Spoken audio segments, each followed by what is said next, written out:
नमस्कार, आज की बात में आपका स्वागत है।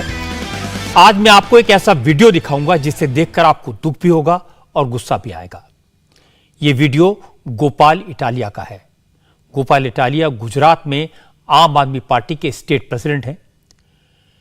पहले भी उनके कई वीडियो सामने आए हैं। एक में उन्होंने प्रधानमंत्री नरेंद्र मोदी को नीच कहा था। दूसरे वीडियो में उन्होंने गुजरात की महिलाओं को मंदिरों और कथाओं में न जाने की सलाह दी थी, क्योंकि गोपाल इटालिया के मुताबिक कथाओं में महिलाओं का शोषण होता है। मैंने ये वीडियोस आपको दिखाए थे, लेकिन आज जो वीडियो मैं आपको दिखाऊंगा उसमें तो गोपाल इटालिया ने शालीनता की सारी हदें पार कर दी। इस वीडियो में वो आपको 100 साल की हीराबा का नाम लेकर उन्हें ड्रामेबाज कहते दिखाई देंगे। हीराबा आप जानते हैं प्रधानमंत्री नरेंद्र मोदी की मां है। हीराबा राजनीति में नहीं है, सार्वजनिक जीवन में नहीं है। उन्होंने कभी किसी के बारे में कुछ नहीं कहा, लेकिन गोपाल इटालिया ने अपनी सियासत के लिए उनके बारे में अपमानजनक बातें कही। मोदी पर हमला करने के चक्कर में उनकी 100 साल की बूढ़ी मां के बारे में कह दिया कि वो नाटक करती हैं। इस घटिया हरकत के बारे में हमने गोपाल इटालिया को सफाई का पूरा मौका दिया, लेकिन वो अपनी बात पर अड़े रहे। जाहिर है इस बयान को लेकर लोगों में गुस्सा है। बीजेपी की तरफ से स्मृति ईरानी ने गोपाल इटालिया को आड़े हाथों लिया है। आम आदमी पार्टी के नेताओं ने इस बारे में गोलमोल जवाब दिए। ये सारी बातें मैं आपको सुनवाऊंगा, लेकिन सबसे पहले आपको गोपाल इटालिया का वो लेटेस्ट वीडियो दिखा देता हूं जिसने सारी मर्यादाएं तोड़ दी, जिसमें उन्होंने बेवजह एक बुजुर्ग महिला का अपमान किया। नीच नरेंद्र मोदी ની સભાનો ખર્ચો કેમ નથી માંગતા તમે? નીચ કિસ્મનો માણસ એનો ખર્ચો માંગો અને હીરાબા આવીને પાછા નાટકો કરે। આપણને બોલતા શરમ આવે એટલી મોટી ઉંમરના વ્યક્તિ વિશે, પણ એ લોકો નથી શરમાતા। 70 વર્ષનો મોદી થવા આવ્યો, હીરાબા પોતે 100 એ પહોંચવા આવશે, તોય મારા બેટા બે માંથી એક નાટકો બંધ करता નથી। बात गुजराती में कही गई, लेकिन साफ साफ समझ में आ जाती है। गोपाल इटालिया गुजरात में आम आदमी पार्टी के अध्यक्ष हैं। वो प्रधानमंत्री नरेंद्र मोदी को निशाना बनाए। ठीक है, मोदी राजनीति में है, उनके विरोधी हैं। हालांकि राजनीतिक विरोध का मतलब दुश्मनी नहीं होता, लेकिन फिर भी वो मोदी को गाली देते तो शायद एक बार माफ किया जा सकता था, क्योंकि बीजेपी के कार्यकर्ता उसका जवाब दे सकते हैं। लेकिन नरेंद्र मोदी के मां को अपशब्द कहना, 100 साल की बुजुर्ग मां को ड्रामेबाज कहना निंदा के लायक है। गोपाल इटालिया इतने नासमझ नहीं है कि उन्हें न मालूम हो कि इसका रिएक्शन नहीं होगा। रिएक्शन हुआ। गुजरात से लेकर दिल्ली तक आम आदमी पार्टी के खिलाफ प्रोटेस्ट शुरू हो गए। दिल्ली में बीजेपी की महिला मोर्चा के कार्यकर्ताओं ने आम आदमी पार्टी के दफ्तर के बाहर प्रदर्शन किया।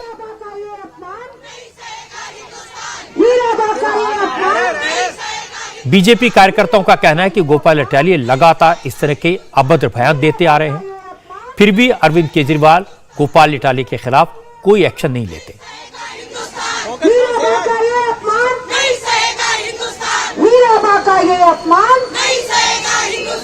प्रदर्शनकारियों ने कहा कि जब तक केजरीवाल अपने प्रदेश अध्यक्ष के बयान के लिए माफी नहीं मांगते, तब तक प्रोटेस्ट जारी रहेगा, क्योंकि इस तरह की बातें सिर्फ मोदी की मां का अपमान नहीं है, ये देश की करोड़ों माताओं बहनों का अपमान है।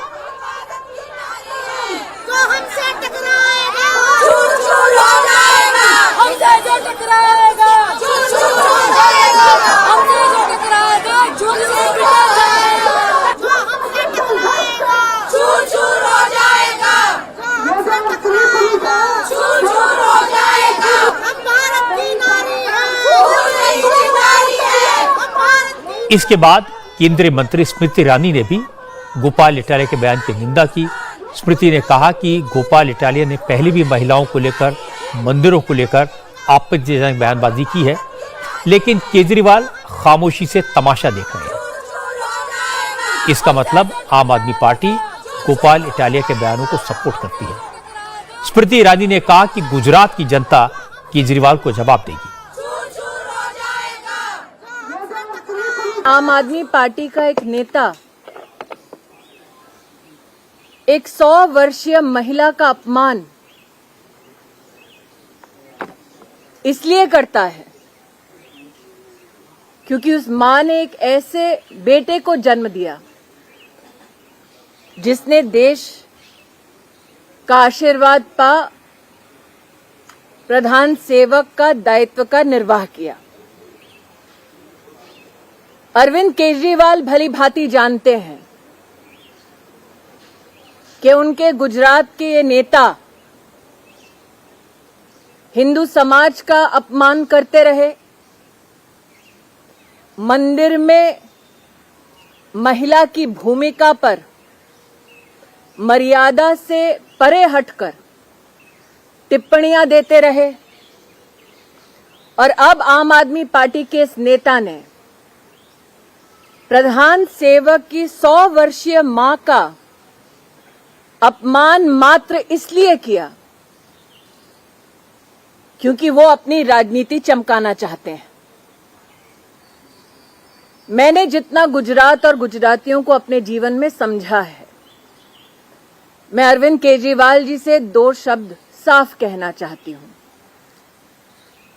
राजनीतिक हार। गुजरात में आम आदमी पार्टी का यही भविष्य आगामी चुनाव में होने वाला है। गोपाल इटालिया के इस तरह के बयान को कोई सपोर्ट नहीं कर सकता, लेकिन आम आदमी पार्टी के नेता घुमा फिराकर गोपाल का बचाव कर रहे हैं। अरविंद केजरीवाल की सरकार में मंत्री गोपाल राय से इटालिया के बयान के बारे में पूछा गया तो उन्होंने कहा कि बीजेपी 27 साल के कामकाज का हिसाब नहीं देना चाहती, इसलिए इस तरह के वीडियो सामने लाकर मुद्दों से ध्यान भटका रही है। गोपाल इटालिया की तरफ से वीडियो नहीं आया है, भाजपा की तरफ से वीडियो आया है।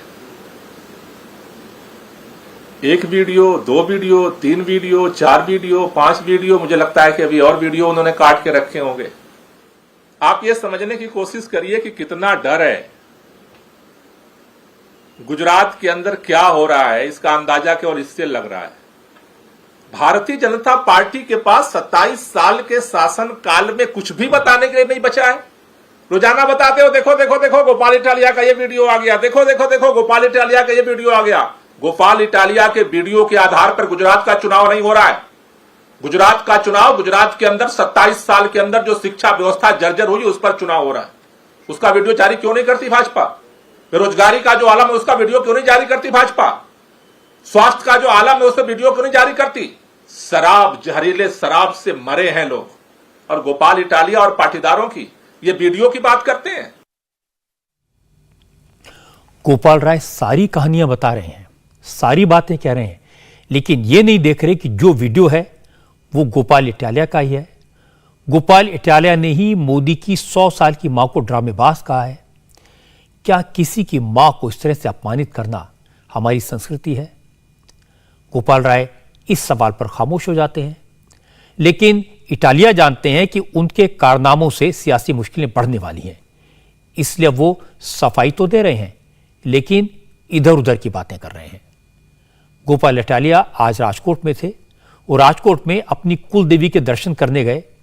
वहां हमारे संवाददाता पवन नारा ने गोपाल इटालिया को पकड़ा, उनसे पूछा इस तरह की बातें क्यों करते हैं? क्या किसी की मां के बारे में इस तरह की बातें करना शोभा देता है? गोपाल इटालिया को सफाई देने का पूरा मौका दिया गया था, लेकिन गलती मानने के बजाय उन्होंने बीजेपी को दोषी ठहरा दिया। उन्होंने कहा कि बीजेपी की इस तरह की साजिश से लड़ने की शक्ति मांगने के लिए ही वो कुलदेवी के पास आए हैं। जिस तरीके से पिछले काफी दिनों से एक सुनियोजित अटैक किया जा रहा है मेरे ऊपर, हर दिन उठ के बीजेपी के नेता आ जाते कि ले ये देखो वीडियो, ये देखो वीडियो। तो जिस तरीके से पूरी भाजपा पार्टी नेशनल से लेकर स्टेट लेवल पे मेरे ऊपर अटैक कर रही है, तो कुल मिला के जो चल रहा है ये कंस पुत्रों के सामने हमारी एक लड़ाई चल रही है।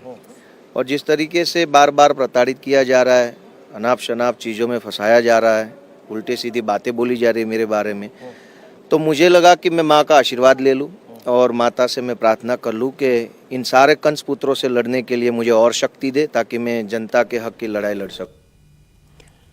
लेकिन पवन नारा इस तरह की बातों से संतुष्ट नहीं हुए।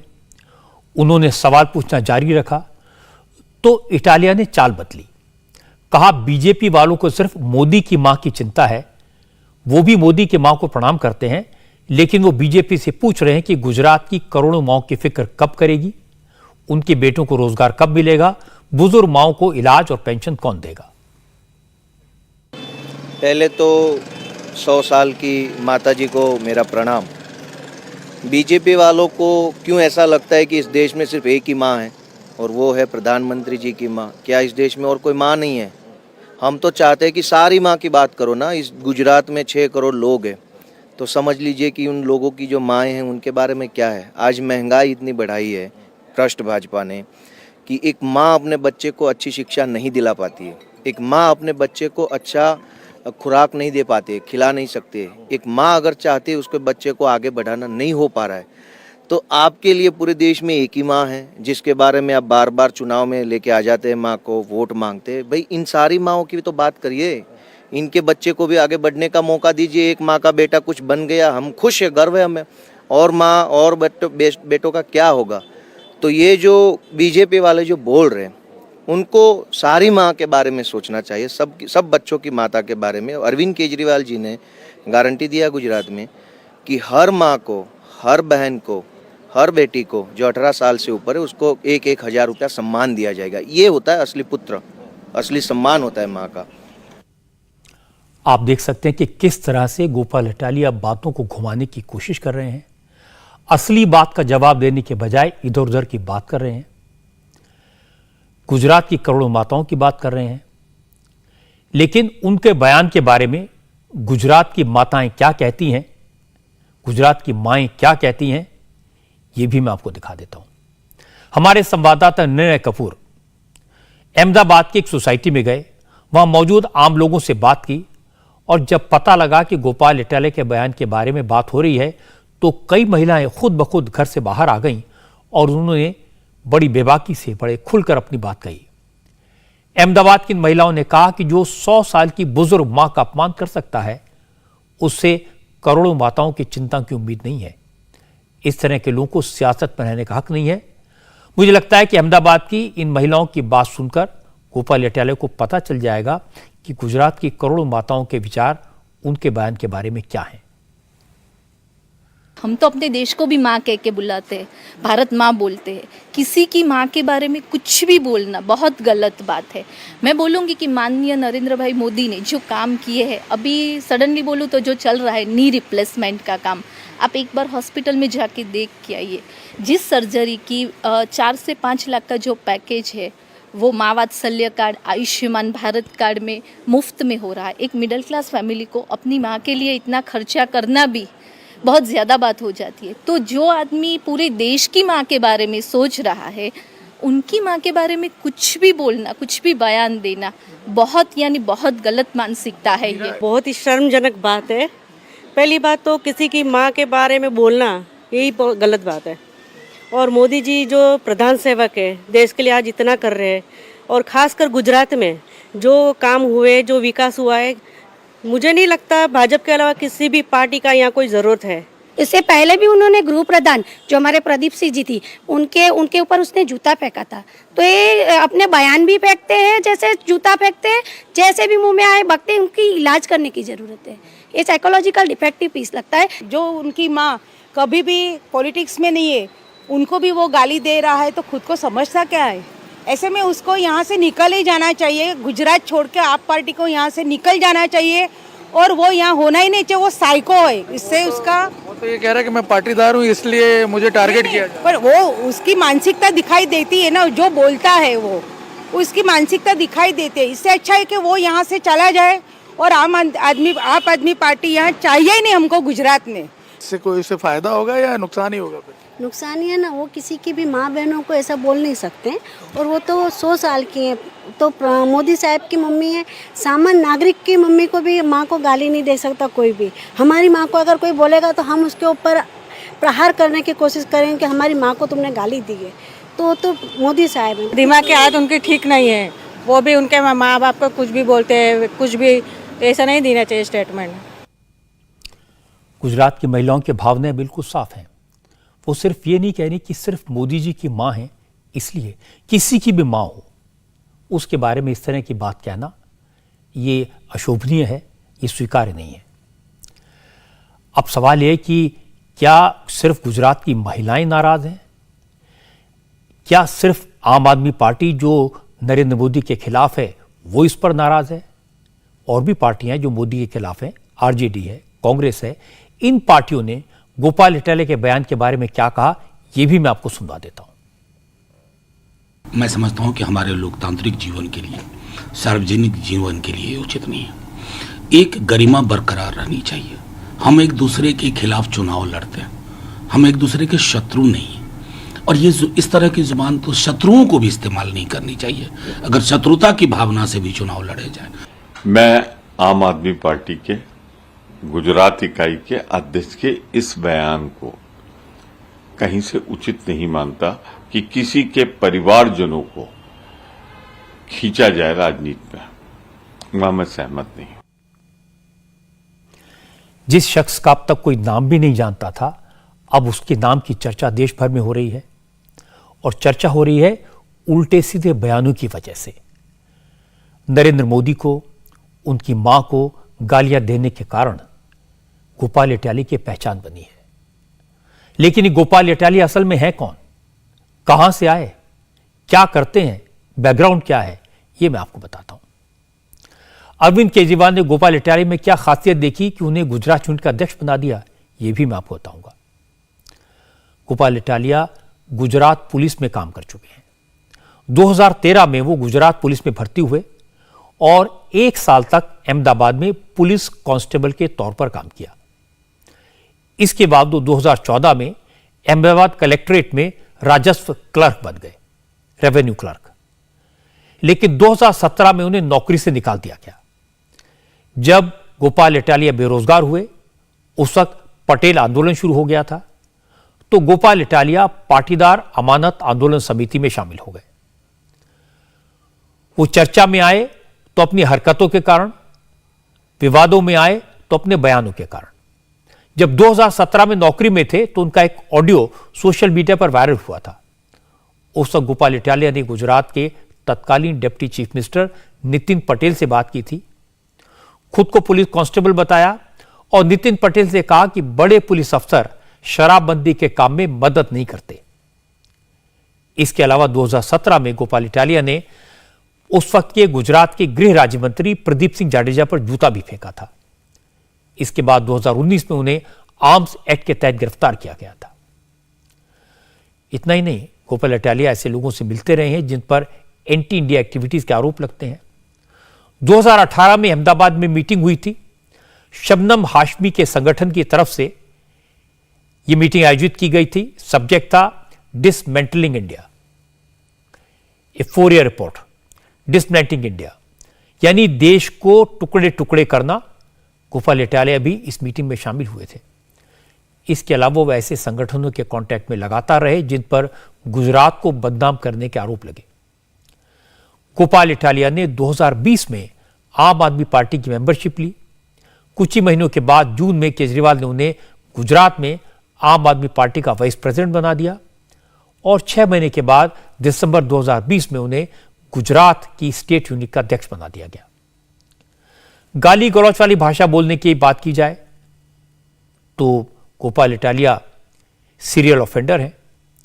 प्रधानमंत्री नरेंद्र मोदी को नीच बोलना, उनकी मां हीराबा को नौटंकीबाज बताना, ये बयान तो चर्चित हैं, लेकिन गोपाल इटालिया के ऐसे वीडियोस की लंबी फहरिस्त है। बीजेपी के सभी नेताओं को वो गाली दे चुके हैं। हमने इसकी तहकीकात की, बहुत सारे वीडियोस हमें मिले। गोपाल इटालिया के एक वीडियो मैं आपको दिखाता हूं जिसमें वो अमित शाह, गुजरात के former chief minister Vijay Rupani और पूर्व प्रदेश अध्यक्ष जीतू वाघाणी को गालियां देते सुनाई दे रहे हैं। भाजप 1 नंबरनी हलकट नीच नरेंद्र मोदीनी पार्टी छे। લુખ્ખા અસામાજિક તત્વ અમિત શાહની પાર્ટી છે, હરામખોર જીતુ વાઘાણીની પાર્ટી છે અને ગાંડા થઈ ગયેલા વિજય રૂપાણીની પાર્ટી છે। આમની પાસેથી હવે કોઈ અપેક્ષા કે ઉમ્મીદ વધી નથી। आप सोचिए, ऐसी गालियां देने वाला व्यक्ति एक पार्टी की गुजरात यूनिट का प्रदेश अध्यक्ष है। 2 दिन पहले की बात है, मैंने आपको गोपाल इटालिया का एक बयान दिखाया था जिसमें वो गुजरात की महिलाओं और लड़कियों को मंदिर और कथाओं में न जाने की सलाह दे रहे हैं। इटालिया मंदिर और कथाओं को शोषण का अड्डा मानते हैं। आज गोपाल इटालिया का एक और वीडियो मिला जिसमें वो सत्यनारायण भगवान की कथा को लेकर उल्टे सीधे कमेंट कर रहे हैं। પણ એ નહીં કરે। સત્યનારાયણની કથામાં કલાવતી ને લીલાવતી શું કરે છે જ જાણશે, જે કે આપણને ખબર છે કેસેટ ઘસાઈ ગઈ છે, પણ એ નહીં કરે। સત્યનારાયણની કથામાં કલાવતી ને લીલાવતી શું કરે છે જ જાણશે, જે કે આપણને ખબર છે કેસેट घसाई गई है। इस तरह के कितने सारे बयान हैं जो मैं आपको सुनवा सकता हूं। ये गोपाल इटालिया के कैरेक्टर को, चरित्र को साफ बताने के लिए काफी है। लेकिन हीरा बा को लेकर जो बयान दिया, जो घटिया बात कही, उसको लेकर केजरीवाल और उनकी पार्टी दो तरह के डिफेंस दे रही है।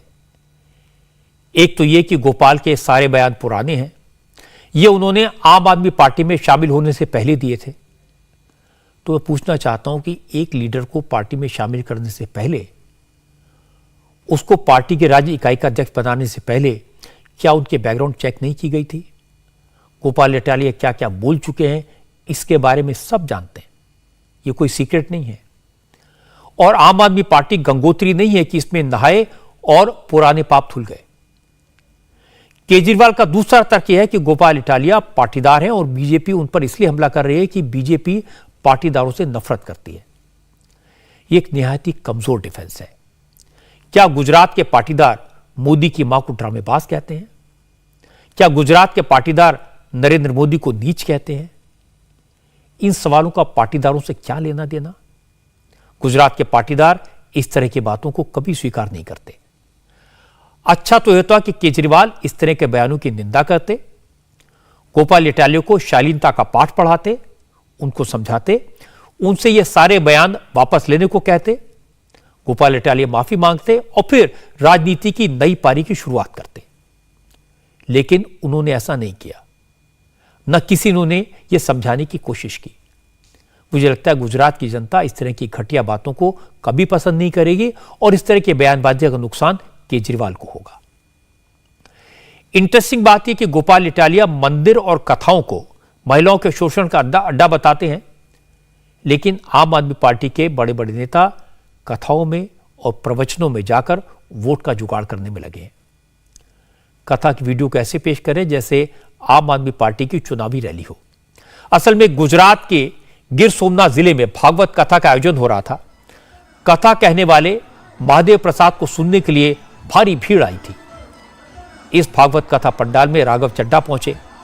कथा के मंच पर पहुंचे राघव चड्ढा की वीडियो को आम आदमी पार्टी के कार्यकर्ताओं ने इस तरह पेश किया जैसे मंच के सामने जो भीड़ दिख रही है वो आम आदमी पार्टी की सियासी रैली में आई हो। बीजेपी के नेताओं ने आम आदमी पार्टी की इस चाल को पकड़ लिया, इस वीडियो की असलियत बता दी। कपिल मिश्रा ने ट्विटर पर यह वीडियो पोस्ट किया और लिखा कि यह भागवत कथा का पंडाल है, आम आदमी पार्टी की चुनावी रैली नहीं है। कथावाचक को सुनने आए श्रद्धालुओं को आम आदमी पार्टी के लिए आई भीड़ बताने की बेशर्म कोशिश की जा रही है। गुजरात बीजेपी के स्पोक्स पर्सन ने भी कहा कि आम आदमी पार्टी झूठ बोलने के नए नए रिकॉर्ड बना रही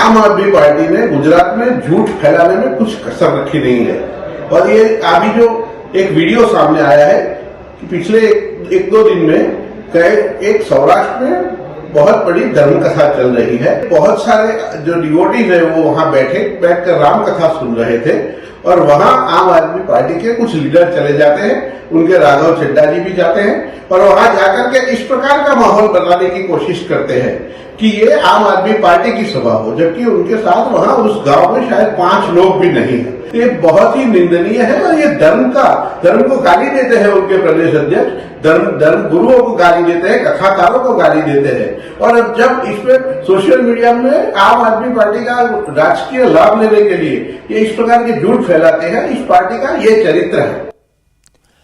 राघव चड्ढा ने भागवत कथा में पहुंचकर रैली जैसा माहौल बनाने की कोशिश इसलिए की क्योंकि वो जानते हैं कि गुजरात के लोग भगवान में कितना विश्वास रखते हैं, मंदिरों में, कथाओं में उनकी कितनी आस्था है। लेकिन उनकी पार्टी के प्रदेश अध्यक्ष गोपाल इटालिया तो मानते हैं कि मंदिरों में, कथाओं में, प्रवचनों में महिलाओं का शोषण होता है। अब केजरीवाल तो कहते थे कि वो आम आदमी पार्टी में ढूंढ ढूंढ कर हीरे लाए हैं। अब राघव चड्ढा भी सोच रहे होंगे कि गोपाल इटालिया नाम का हीरा केजरीवाल को कौन सी खान में मिला था। गुजरात के नेता इलेक्शन मोड में है, इसीलिए इस तरह की बयानबाजी हो रही है। और गुजरात की पुलिस एक्शन मोड में है, इसलिए गुजरात में बुलडोजर चल रहे हैं। गुजरात पुलिस ने अपराधियों और माफिया के खिलाफ बड़ा अभियान छेड़ दिया है। अहमदाबाद में बलम और हमजा पठान गैंग के 6 लोगों की संपत्तियों पर बुलडोजर चला दिया गया। हमजा पठान के करीब 50 करोड़ की प्रॉपर्टी जमींदोज हो गई। ये सारी संपत्ति सरकारी जमीन पर अवैध कब्जा करके बनाई गई है। अहमदाबाद के न्यू लेबर क्वार्टर्स, चाली और नबी चाली जमालपुर इलाकों में प्रशासन ने हमजा पठान नाम के गैंगस्टर का एक बंगला, 17 दुकानें और 2 मकान बुलडोजर से ध्वस्त कर दिए। पुलिस का दावा है कि यह सारी संपत्ति लूट और गैर कानूनी वसूली के धंधे से बनी थी। हमजा पठान वसूली का रैकेट चलाता था, इलाके के लोगों से हफ्ता वसूलता था। किसी को मकान बनवाना हो, किसी को दुकान खोलनी हो, ठेला लगाना हो, सब्जी बेचनी हो, तो हमजा गैंग के प्रोटेक्शन के बगैर, उसको पैसा दिए बगैर कोई काम नहीं हो सकता था। लोगों में इस गैंग के खिलाफ जबरदस्त डर था। पुलिस का दावा है कि इस गैंग के खिलाफ 37 क्रिमिनल केस दर्ज हैं। इनमें हत्या की कोशिश से लेकर धमकाने, रंगदारी वसूलने, डकैती डालने और मारपीट करने के मामले शामिल हैं। गैंग का सरगना बलम खान पठान है, लेकिन जब उसे 18 महीने की कैद की सजा हो गई तो उसके बेटे हमजा ने गिरोह की कमान संभाल ली थी। हमजा 16 बरस की उम्र से ही जुर्म की दुनिया में एक्टिव हो गया था। इस गैंग के मेंबर इलाके के लोगों से हमजा टैक्स या बलम टैक्स के नाम पर वसूली करते थे। पुलिस को इस गैंग के खिलाफ लगातार शिकायतें मिल रही थी। पुलिस ने जांच कराई। जांच में क्लियर हो गया कि बालम पठान ने और उसके गैंग ने सरकारी जमीन पर कब्जा किया है, तो बंगले और दुकानों पर बुलडोजर चला दिया है।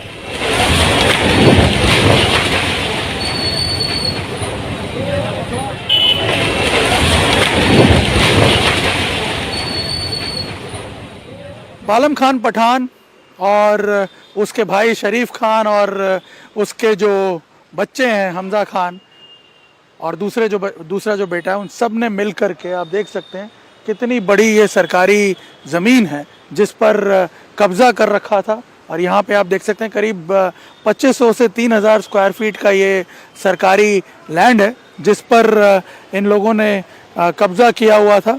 और ये न्यू लेबर चाली जो है, इसके पास पूरा ये इलाका जो है, आप देखिए मेन रोड का इलाका है। करोड़ों की कीमत की ये ज़मीन है जिस पे इन्होंने कब्ज़ा जमा रखा था और यहीं से इनका पूरा जो ये गुनाहित प्रवृत्तियां जो हैं उसका काम चलता था। यहाँ पे आपको दिखा दें, ये जो बंगला तोड़ा गया है ये शरीफ खान का बताया जाता है और इसकी कीमत आज के हिसाब से करीब 20 करोड़ की है, इसकी जो मार्केट कॉस्ट है। और इसके अलावा इस पूरे इलाके में ये जो पूरी आपको दिख रहे हैं डेब्रीज, ये जो पूरा मलबा दिख रहा है, ये उन 17 दुकानों का है जो उस बिल्डिंग से लेकर के ये पूरा कॉर्नर टू कॉर्नर कवर करते हुए ये 17 दुकानें बनाई गई थी। और आपको बता दें कि ये 17 दुकानें इलीगली सरकारी जो एएमसी की ज़मीन है उस पर बनाई गई और इनके ऑक्यूपेंट से ही उसकी कंस्ट्रक्शन की भी कॉस्ट वसूली गई और साथ ही साथ उनसे हर महीने इस पे हफ्ता लिया जाता था।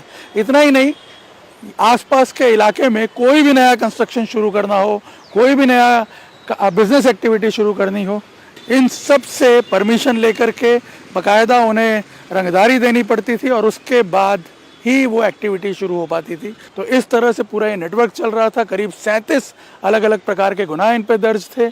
सबसे बड़ी बात ये थी कि लोग कंप्लेंट करके बाद में मुकर जाते थे, पुलिस भी एक्शन लेने से वंचित थी और उसी का ये फ़ायदा उठा रहे थे। लेकिन अब आप देखिए इस पर कार्रवाई हुई तो आप देख सकते हैं कि पूरा का पूरा जो ये इनका इलीगल साम्राज्य है वो आप देख सकते हैं पूरी तरह ध्वस्त हो चुका है। पुलिस का कहना है कि हमजा गैंग छोटे कारोबारियों, टैक्सी और लॉरी चलाने वालों से भी हफ्ता वसूली करता था। जो लोग रंगदारी देने से मना करते थे उनको जान से मारने की धमकी दी जाती थी, गुंडे भेजकर उन पर हमले कराए जाते थे। इसीलिए गुजरात पुलिस ने इन अपराधियों के खिलाफ Gujarat control of terrorism and organised crime act के तहत केस दर्ज किया है।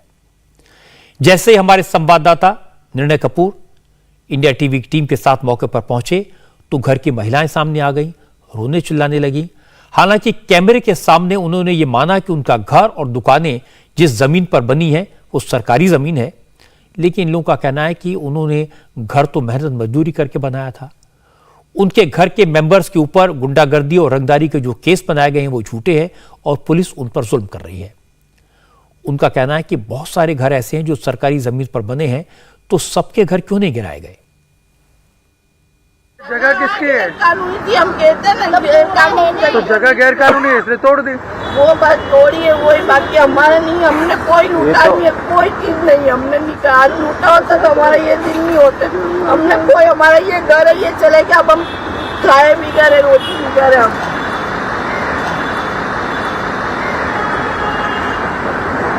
देखो ये सारी गैर कानूनी जगह, सरकारी जमीन थी ना। सरकार की जगह पूरी चाहिए, ऐसे तो गैर कानूनी है, लेकिन चूर से वार कराए, पीछे भी गैर कानूनी बनाया, गैर कानूनी का नहीं तोड़ा, सभी गैर कानूनी। ये हमारी रोटी, आज गुंडे होते हैं ना, छीन छीन के सब लिया था। हमारा बंगला होता, हमारा घर होता, आज के रोटी सब मारते नहीं, इससे हमारा पेट बढ़ाता था। हम इससे ही खाते थे, बोला हमारा बच्चा हमको दे रहे नहीं था, हमारा घर इससे चलता था। ये बुद्धि की दवा दारू उससे आती थी। बेटे, एक बेटे को लकवा लगा हुआ अंदर है, वो बिना फालतू का ये सब हुआ। लेकिन पुलिस अफसरों का दावा है कि पुलिस ने जो एक्शन लिया वो सबूतों के आधार पर लिया, जांच के बाद लिया। पुलिस का कहना है कि इस गैंग की करतूतों से पूरा इलाका परेशान था। लोग पुलिस से लगातार शिकायतें कर रहे थे। अहमदाबाद जोन 3 के डीसीपी सुशील अग्रवाल ने बताया कि 37 केस दर्ज होने के बाद भी पठान गैंग की हरकतों पर रोक नहीं लग पा रही थी। गैंग का कोई मेंबर जेल जाता था तो दूसरा एक्टिव हो जाता था। पुलिस उनको कई बार वार्निंग दे चुकी थी, लेकिन कोई असर नहीं पड़ा। इसीलिए अब सख्त एक्शन लिया गया। पुलिस ने बुलडोजर चलाने के अलावा शरीफ खान पठान और शेरबाज खान पठान को गिरफ्तार कर लिया है। हमजा पठान और अजीम पठान पहले से ही जेल में हैं। बालम खान और मजर खान फिलहाल फरार हैं। इन्वेस्टिगेशन के अंदर पुलिस को ये मालूम हुआ कि ये जो एफआईआर के अंदर आरोपी है, they have formed an organised crime syndicate, और इनकी गैरकायदेसर एक्टिविटी सन 2014 से चली आ रही है। ज़्यादा तपास करी तो उसमें ये पता चला कि 2014 से आज तक इस गैंग के अगेंस्ट में more than 37 FIRs have already been launched, और इस एरिया के अंदर छोटे और गरीब लोगों के ऊपर इन लोगों का बहुत ही ज़्यादा त्रास था और लोग इनसे बहुत ही ज़्यादा परेशान थे। इस गैंग का जो मुख्य सरगना था वो इस गैंग के अंदर टोटल 6 अक्यूज़ के खिलाफ हमने केस लिया है। ये जो पूरी ऑर्गेनाइज क्राइम सिंडिकेट है, इसकी पहले रचना और इसके सरगना बालम खान पठान थे। एक केस के अंदर ही had to stay in jail for 18 months. उस 18 समय के कार्यकाल में इस पूरे ऑपरेशन का टेक ओवर उनके बेटे हमजा खान पठान ने ले लिया था। हमजा ने अपनी गतिविधियां बहुत ही छोटी उम्र में चालू कर दी थी। तो पहला अटेम्प्ट टू मर्डर का केस हमजा के अगेंस्ट में 16 साल की उम्र में दाखिल हुआ था, और आज 22 साल की उम्र में उसके अगेंस्ट में 18 से ज़्यादा ऑफेंसेस रजिस्टर्ड है। ये लोगों से खंडनी उकराते थे, एक्सटॉर्शन करते थे। इस एरिया में कोई भी आदमी अपने घर में एक ईंट भी नहीं रख सकता था जब तक वो इनका टैक्स ना दे दे, जिसे हमजा टैक्स और बालम टैक्स के नाम से ये लोगों के अंदर प्रख्यात था। किसी भी आदमी जो इनके सामने जाएगा उसके साथ में मारामारी करना और सिस्टमैटिक लोगों को अटेम्प्ट टू मर्डर के गुनाहों के साथ टारगेट करना, ये इनका एमओ था। पुलिस अफसर बता रहे हैं कि पठान गैंग का सरगना बालम खान पठान था, लेकिन पिछले कुछ बरसों से इसकी कमान उसके बेटे हमजा ने संभाल ली थी। हमजा एक मंदिर के पास बैठक लगाता था, हफ्ता वसूली का ऑर्डर देता था। जमालपुर में उसकी बहुत दहशत थी। अहमदाबाद के पुराने गैंगस्टर लतीफ के नाम पर इलाके के लोग हमजा को छोटा लतीफ कहने लगे थे। ये जो मंदिर है यहाँ पे जमालपुर इलाके में, जो न्यू म्युनिसिपल लेबर क्वार्टर की जो चाली है वहाँ पे इस मंदिर पे, और ये आपको बता दें इसी चेयर पे वो बैठ के यहाँ पूरा गवर्न करता था अपनी, ये जो पूरी एक उसने गुनाहित जो पूरी दुनिया बना रखी थी, इस चेयर पे जब वो बैठ जाता था, इस चौराहे पे जब वो बैठ जाता था, तो यहाँ के किसी भी रास्ते से उसकी परमिशन के बिना निकलना मुश्किल होता है। ये किसी को, मान लीजिए मैं आपको दिखाता हूँ यहाँ पे, यदि किसी को सामने से आना है और यहाँ पीछे की तरफ जाना है तो वो पूरा घूम करके जाता था। यदि हमजा को पता चल जाए कि उसकी परमिशन के बिना यहाँ से वो सीधा पास हो रहा है तो उसकी पिटाई हो जाती थी, उस पर अटैक हो जाता था। और यहाँ आसपास रहने वाले जो लोग हैं, भले ही वो अभी बात ना करना चाहते हों, लेकिन आपको बता दें कि सब बहुत ज़्यादा इस वक्त रिलीव्ड हैं, क्योंकि पहली बार देखने में आया है कि पुलिस ने एक बड़ा एक्शन लिया है। और आपको बता दें इलाके में छोटा लतीफ़ के नाम से वो मशहूर होता जा रहा था। लतीफ़ अहमदाबाद का एक बहुत बड़ा गैंगस्टर था, जिसके एनकाउंटर के साथ ही 1997 में एक तरह से अहमदाबाद में ऑर्गेनाइज्ड क्राइम का जो कल्चर है वो ख़त्म हो गया था। लेकिन आप सोचिए, ये फिर से उसे शुरू करना चाह रहा था हमजा, और यदि इस पर अभी नकेल नहीं कसी गई होती, आप अंदाज़ा लगाइए कि वो आगे जाकर के गुनाह की दुनिया में कितना बड़ा एक मुकाम हासिल कर लेता, और उसका खौफ अभी से इतना था तो आगे जाकर के कितना बढ़ जाता। अब एक सवाल उठता है कि गुजरात में चुनाव होने वाले हैं, किसी नेता ने हमजा पठान के सपोर्ट में बयान क्यों नहीं दिया? कांग्रेस भी चुप है, आम आदमी पार्टी भी खामोश है, किसी ने इसे बीजेपी की सरकार का मुसलमानों पर जुल्म करार नहीं दिया। अगर इस तरह की घटना यूपी या बिहार में होती तो शोर मच जाता, सारे नेता बोलते, गुजरात में कोई कुछ नहीं बोला। इसलिए क्योंकि यहां सब पार्टियों को हिंदू वोटों की ज्यादा चिंता है। उनको लगता है अगर हमजा जैसे लोगों के सपोर्ट में एक लफ्ज भी बोला तो हिंदू वोटर नाराज हो सकते हैं, इससे अच्छा मैसेज नहीं जाएगा। तो इस खामोशी का यही राज है। हालांकि गुजरात में चुनाव कब होंगे यह भी तय नहीं है, लेकिन हिमाचल प्रदेश में चुनावों की तारीखों का आज ऐलान हो गया। हिमाचल प्रदेश में विधानसभा चुनाव के लिए 12 नवंबर को वोटिंग होगी और वोटों की गिनती 8 दिसंबर को होगी। हिमाचल प्रदेश में सभी 68 विधानसभा सीटों पर एक साथ एक ही दिन वोटिंग होगी। हिमाचल में चुनाव की तारीखों का ऐलान भले ही आज हुआ, लेकिन चुनाव प्रचार तो बहुत पहले से चल रहा है। प्रधानमंत्री मोदी इसी महीने 2 बार हिमाचल प्रदेश जा चुके हैं। कांग्रेस ने भी हिमाचल प्रदेश में आज अपना कैंपेन लॉन्च किया। आज प्रियंका गांधी हिमाचल प्रदेश में चुनाव प्रचार करने पहुंची। प्रियंका के साथ छत्तीसगढ़ के मुख्यमंत्री भूपेश बघेल भी थे। दोनों ने पहले सोलन जिले में शूलिनी माता के मंदिर के दर्शन किए, पूजा अर्चना की।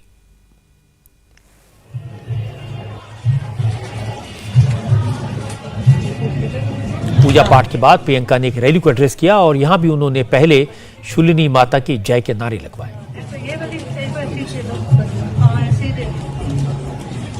यहाँ आने से पहले मैं माता शूलिनी के मंदिर में गई, इसीलिए इस सभा को सबसे पहले हम शूलिनी माता की जय बोल के शुरू करते हैं। आप मेरे साथ कहिए, माँ शूलिनी की, माँ शूलिनी की जय, माँ शूलिनी की जय। मैंने जब यहाँ घर बनाया शिमला में, शिमला के पास मशोबरा में, तो इसीलिए बनाया क्योंकि इंदिरा जी की एक छोटी सी निजी ख्वाहिश थी।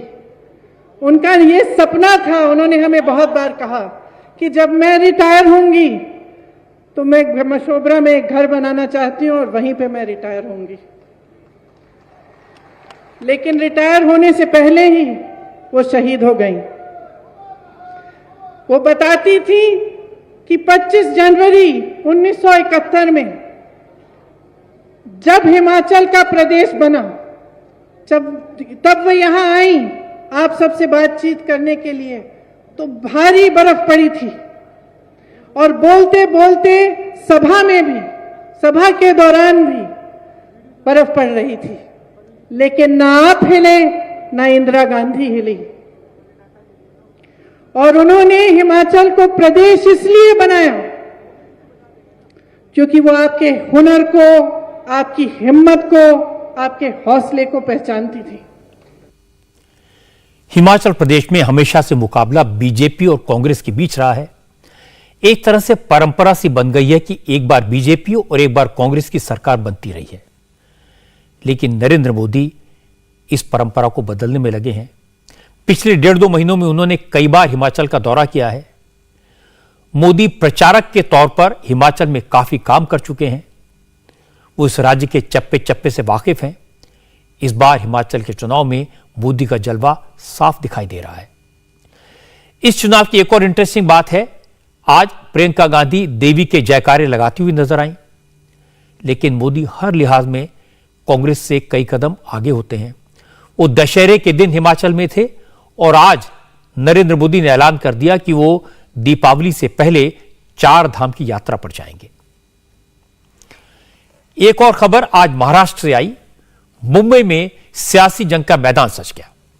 आज क्लियर हो गया कि मुंबई की अंधेरी सीट पर मुकाबला उद्धव ठाकरे और बीजेपी के उम्मीदवार के बीच होगा। उद्धव ठाकरे गुट के उम्मीदवार ऋतुजा लटके मशाल के निशान के साथ मैदान में हैं, जबकि बीजेपी की तरफ से मुरजी पटेल चुनाव लड़ रहे हैं। आज नॉमिनेशन से पहले दोनों उम्मीदवारों ने अपनी पूरी ताकत दिखाई।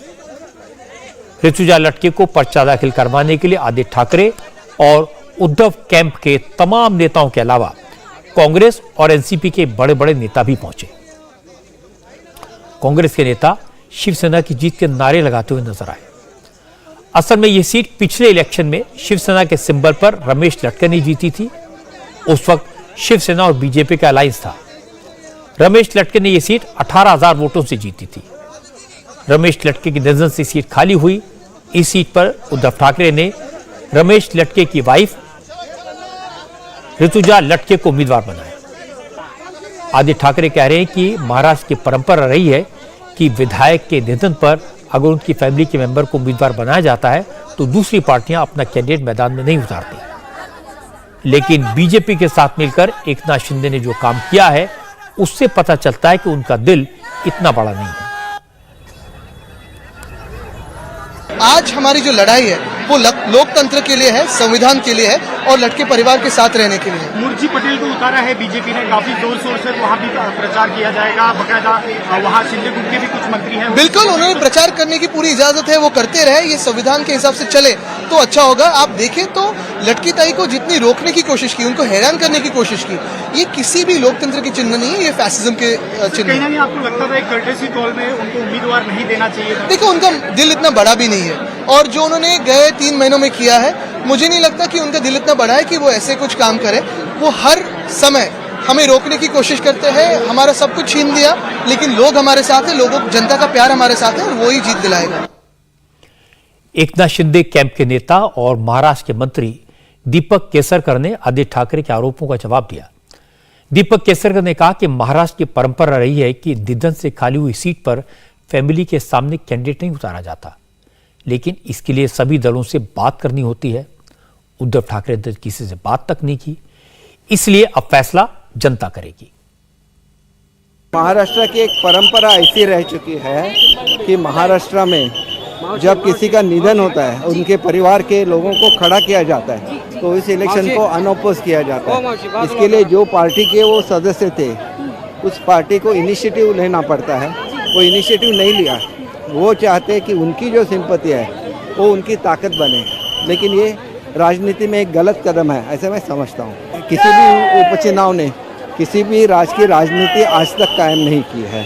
उसके एग्जाम्पल्स है कि बहुत सारे उपचुनाव अपोजिशन जीतती है और जब मेन चुनाव आ जाता है तो वही पार्टी जो पहली जीत चुकी है। उद्धव कैंप के शक्ति प्रदर्शन में आज कांग्रेस के कार्यकर्ता हाथ में मशाल लेकर जय शिवाजी जय भवानी के नारे लगाते दिखाई दिए। दूसरी तरफ बीजेपी उम्मीदवार मुरजी पटेल के नॉमिनेशन के वक्त एकनाथ शिंदे गुट के तमाम नेता मौजूद थे। वैसे मुरजी पटेल की इस इलाके में जबरदस्त पकड़ है। पिछले इलेक्शन में ये सीट शिवसेना के कोटे में चली गई थी, तो मुरजी पटेल निर्दलीय के तौर पर लड़े थे और उस वक्त उन्होंने शिवसेना और बीजेपी के उम्मीदवार रमेश लटके को जबरदस्त टक्कर दी थी। इसलिए एकनाथ शिंदे गुट को और बीजेपी के नेताओं को पूरा यकीन है कि मुरजी पटेल इस बार भी बाजी मार देंगे। बीजेपी के उम्मीदवार मुरजी पटेल ने भी अपनी जीत का दावा किया। गद्दारी के आरोपों पर मुरजी पटेल ने कहा कि बीजेपी और शिवसेना ने मिलकर चुनाव लड़ा था, लेकिन उद्धव ठाकरे ने सरकार कांग्रेस और एनसीपी के साथ मिलकर बना ली, इसलिए वो तो गद्दारी की बात ना करें तो ही अच्छा है। मुरजी पटेल ने कहा, यह चुनाव अंधेरी की जनता का है और जनता उनके साथ है। गद्दार आदित्य ठाकरे की शिवसेना है, जिन्होंने भारतीय जनता पार्टी के पीछे खंबीर खोका और जाके कांग्रेस के साथ चुनाव हमारे साथ लड़ा, सरकार उनके साथ बनाई। तो गद्दारी किसने की है पूरी जनता जानती है। 2019 के चुनाव में भारतीय जनता पार्टी और शिवसेना की युति थी, वो जो 62,000 है वो युति के वोट है और उसमें 40,000 वोट भारतीय जनता पार्टी के हैं, जो इस बार उनके साथ नहीं रहेंगे। लेकिन हम काम करते हैं और काम करेंगे और अंधेरे की जनता खुद ये चुनाव लड़ रही है, ऐसा समझ आज का माहौल है। मेरा चुनाव नहीं है, मुरजी पटेल का चुनाव नहीं, अंधेरी की जनता का चुनाव।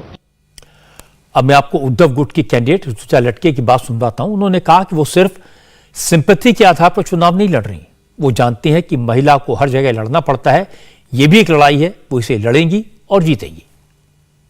नारी को हर जगह संघर्ष ये करना ही पड़ता है और मुझे ऐसे लग रहा है ये संघर्ष तो छोटी क्या बोलते हैं शुरुआत है। जिस न्याय के लिए मुझे लड़ना पड़ेगा तब मैं संघर्ष करने को तैयार हूँ। अब से थोड़ी देर पहले बीजेपी विधायक नितेश राणे ने उद्धव ठाकरे के गुट के बारे में एक इंटरेस्टिंग बात कही। नितेश राणे ने उद्धव कैंप के चुनाव चिन्ह मशाल को आइसक्रीम का कोन बताया। मशाल नाहीच आहे ना, तो आईस्क्रीमचा कोण आहे। उद्धव ठाकरेचं मशाल चिन्ह होऊच शकत नाही, त्या माणसामध्ये आग संपलेली आहे, तो फक्त थंड आईस्क्रीमचा कोणच असू शकतो आणि ते बरोबर इलेक्शन कमिशनला कळलं की हा थंड माणूस आहे, ह्याच्या हातात आईस्क्रीमचा कोण द्या म्हणून आता घेऊन फिरेल तो आणि त्याचा मुलगा। जब से एकनाथ शिंदे और देवेंद्र फडणवीस ने मिलकर उद्धव ठाकरे की सरकार गिराई, दोनों कैंप शक्ति प्रदर्शन का कोई मौका नहीं छोड़ते। आपने देखा दशहरे की रैली में दोनों ने अपनी ताकत दिखाई थी। अंधेरी के चुनाव में आज सिर्फ नॉमिनेशन फाइल होना था, लेकिन इसे भी शक्ति प्रदर्शन का अवसर मान लिया गया। लेकिन असली मुकाबला होगा बीएमसी के चुनाव के मौके पर। और बात ज्ञानवापी के शिवलिंग की। वाराणसी की जिला अदालत ने आज कह दिया कि ज्ञानवापी कॉम्प्लेक्स में मिले शिवलिंग की कार्बन डेटिंग नहीं होगी, न ही शिवलिंग का कोई और साइंटिफिक टेस्ट किया जाएगा।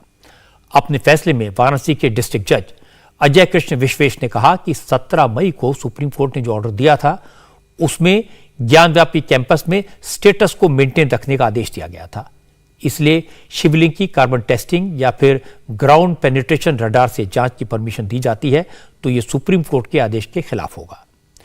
4 हिंदू पक्षकारों ने शिवलिंग के वैज्ञानिक परीक्षण की मांग की थी, जिसे आज कोर्ट ने खारिज कर दिया। हिंदू पक्षकारों के वकील विष्णु शंकर जैन ने कहा कि वो जिला जज के ऑर्डर को सुप्रीम कोर्ट में चैलेंज करेंगे। हम इस ऑर्डर को सुप्रीम कोर्ट में चुनौती देंगे। ये ऑर्डर पूर्णतः गलत है, सुप्रीम कोर्ट के ऑर्डर का वायलेशन है।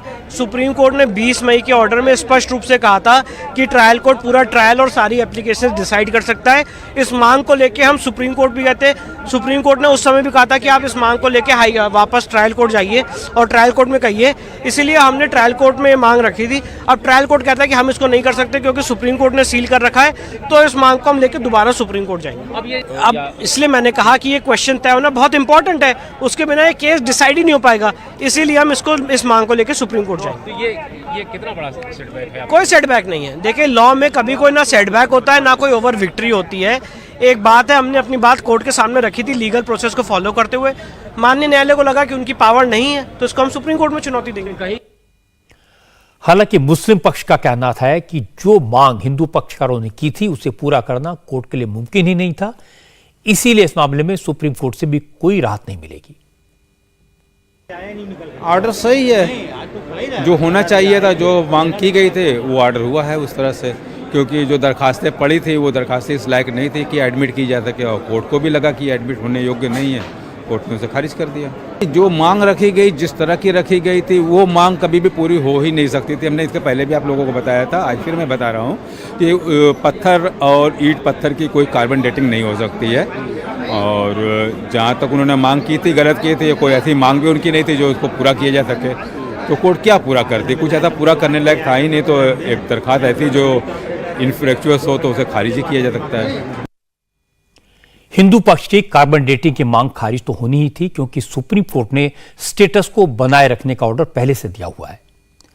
हिंदू पक्ष को यह सोचकर राहत मिल सकती है कि वहां शिवलिंग है या नहीं, इसके साइंटिफिक टेस्ट की मेरिट पर कोर्ट ने कुछ नहीं कहा है। कोर्ट ने सिर्फ सुप्रीम कोर्ट का आदेश का पालन किया है। अब मैं आपको बताता हूं ग्रेटर नोएडा से आए एक अजीबोगरीब मामले के बारे में। ग्रेटर नोएडा के रहने वाले सीमेंट व्यापारी अपनी वाइफ के साथ स्विट्जरलैंड घूमने जा रहे थे। ये ट्रिप सीमेंट कंपनी की तरफ से स्पॉन्सर्ड था, लेकिन प्रवीण कुमार जब अबू धाबी एयरपोर्ट पर पहुंचे तो वहां की पुलिस ने उन्हें हिरासत में ले लिया।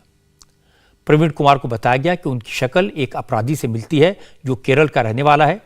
हालांकि पूछताछ के बाद वहां के अफसरों ने प्रवीण को छोड़ दिया, लेकिन जैसे ही वो चेक इन गेट पर गए, वहां की मशीन ने फिर से बीप किया, अलर्ट जारी किया और उन्हें फिर से हिरासत में ले लिया गया। इसके बाद अबू धाबी की सिक्योरिटी एजेंसी ने प्रवीण की वाइफ को भारत वापस डिपोर्ट कर दिया। प्रवीण कुमार की पत्नी ने बताया कि अबू धाबी पुलिस ने एक अपराधी शक्ल मिलने के कारण प्रवीण कुमार को हिरासत में लिया है, जबकि प्रवीण का कोई आपराधिक रिकॉर्ड नहीं है। परिवार अब प्रवीण कुमार की भारत वापसी के लिए यूपी सरकार और विदेश मंत्रालय से मदद की गुहार लगा रहा है। को जाना था, स्विट्जरलैंड था, यहाँ से गए हम अबू धाबी। वहाँ जाके उन्होंने जैसे ही प्लेन रुका 11 बजे वहाँ जाके, तो उन्होंने तुरंत आवाज़ लगाई उसमें प्रवीण कुमार बाहर आ जाओ। एक बार हमने सोचा हमारा तो कोई गुनाह नहीं, कोई मतलब नहीं, पता नहीं कैसे आवाज़ लगी, हमको कुछ नहीं पता आवाज़ क्यों लगी। दोबारा आवाज़ लगी, हम अच्छे खासे बाहर निकले और हमने पूछी क्या बात है, तो उन्होंने कहा कि 2 CID वाले खड़े मिले कि तुम्हें हमारे साथ चलना होगा। तो इन्होंने पूछा कि क्यों, क्या बात है, कि तुम्हारा फेस किसी से मैच कर रहा है, तुम्हें हमारे साथ चलना होगा। हम दोनों इनके साथ चले गए और उन्होंने वहाँ जाके इनका पासपोर्ट ले लिया। पासपोर्ट लेने के बाद हमें नहीं पता उन्होंने अंदर जाकर क्या जांच करी, फिर इनको अंदर ले गए। तभी बाहर आए तो मैंने पूछी क्या बात हुई, तो उन्होंने बताया कि मेरी आंखें चेक करी थी उन्होंने, और उसके 2 घंटे बाद उन्होंने हमें छोड़ दिया।